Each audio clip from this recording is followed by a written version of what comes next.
The person that I have chose to do my paper on is Booker T. Washington. He was born in Western Virginia as a slave in 1858 or 1859. The month, date, and exact year remain unclear due to the time frame in which he was born. He was raised by his mother, Jane. He had an older brother and a younger sister. His father was an unknown white man. He was 9 years old when the Civil War ended. And at 9 years old, he got his first job working at a salt works and a coal mine. He also worked as a houseboy for a prominent white family. His mother gave him a copy of Webster's Blue Black Spelling Book, which prompted him to want to get an education. There was a school open for African American children, and Washington's mother allowed him to attend after he finished his work at the salt works. He attended night classes at first, and then after some time, he was permitted to attend school classes during the day, so he would rise early in the morning and work in the furnace until about 9 p.m. After working, he traveled 500 miles to the Hampton Normal and Agricultural Institute in Virginia in 1872. It was there that he continued his education. He became a janitor to pay for tuition, room, and board. He was taught the value of hard work, moral values, and economic strength. He worked through school and taught for 2 years after graduating.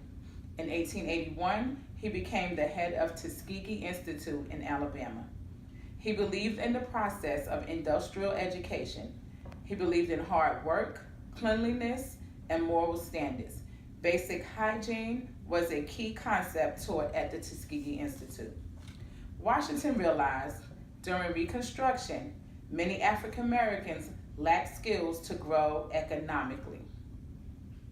They fell into debt, and so industrial education was introduced to help them learn a trade and tools needed for them to succeed in society. Some of his educational thoughts. He felt that people should learn based on what they sense or need. They only need what they experience. The focus on education was the hands, the head, and the heart. All of his students learned a practical skill that they could apply in life. Another thought he had was to develop character. So he believed that good character produces power. Students should avoid games of chance and focus on truth. He felt that truth must be embedded in our hearts in order for education to not be defeated. He was a pragmatic philosopher and was compared to John Dewey. He believed students learn best when performing an actual activity instead of just reading books. Students learn through experience, is a part of life and not a development for life. His educational influences. So today there are schools that have adopted his philosophy. One such school being Northfield Mount Hermon in Massachusetts.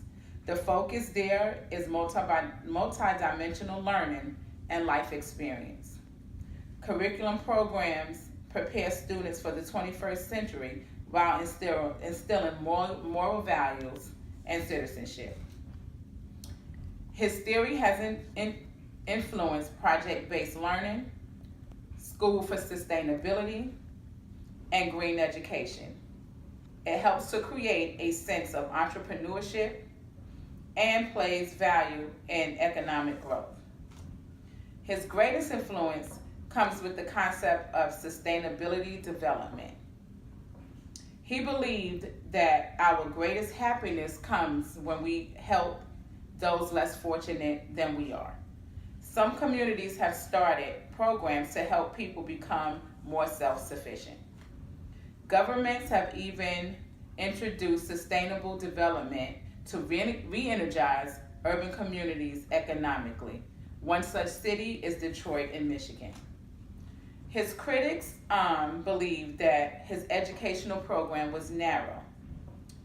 They believe that he accepted the inferiority of the African American people by not introducing the standard basic curriculum of education including English and math. My personal critique is that there should have been a balance between his concept of industrial education and traditional educational thought.